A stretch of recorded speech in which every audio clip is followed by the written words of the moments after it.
Bonjour, bienvenue sur Argus.fr. On découvre la Peugeot 308 restylée qui sera commercialisée au mois de septembre. C'est la deuxième moitié de carrière de la 308 qui doit toujours faire face à la Golf.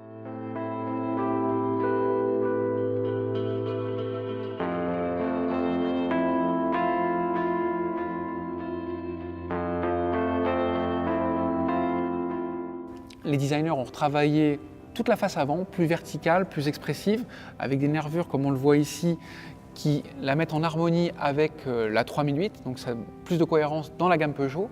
Et puis une signature lumineuse qui a été revue avec un éclairage diurne qui est commun à toutes les versions.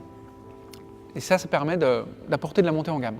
Vu de dos, le restylage est beaucoup plus discret. Il n'y a pas le bandeau noir laqué des nouvelles Peugeot, particulièrement la 3008. Néanmoins, la texture des feux a évolué avec 3 griffes lumineuses qui sont allumées de jour comme de nuit. Ça fait une belle signature lumineuse et ça apporte un message positif. La Peugeot 308 restylée a de nombreuses évolutions mécaniques, au nombre desquelles d'abord le moteur PureTech, qui aura plus de couple et qui répondra aux nouvelles normes anti-pollution. Question diesel, là c'est la grosse nouveauté avec un moteur 1,5 litre Blue HDI, moteur inédit, qui sera disponible en version de 130 chevaux puis après de 100 chevaux.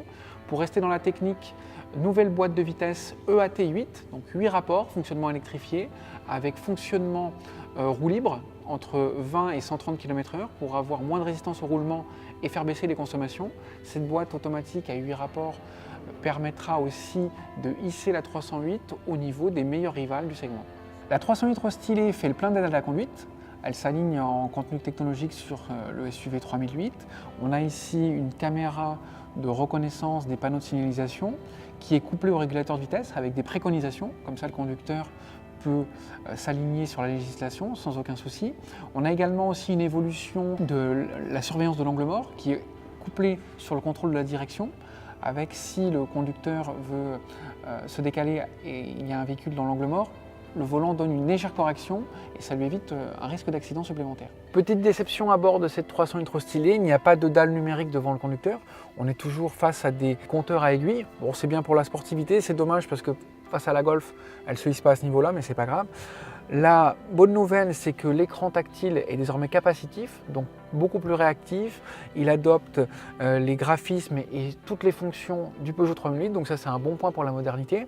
La bonne nouvelle aussi, c'est que désormais il y a beaucoup plus de connectivité, GPS avec navigation 3D connectée, et puis pour les connectivités avec les smartphones, Apple CarPlay, Android Auto et Mirror Screen, donc ça c'est un plus et ça permet d'être parfaitement connecté avec votre smartphone. Petit détail, la trappe de carburant de la 308 restylée est désormais carrée parce que sur les versions diesel, il y aura un accès ici au bouchon de remplissage pour le réservoir d'AdBlue. La Peugeot 308 restylée sera commercialisée au mois de septembre à partir de 20 550 €.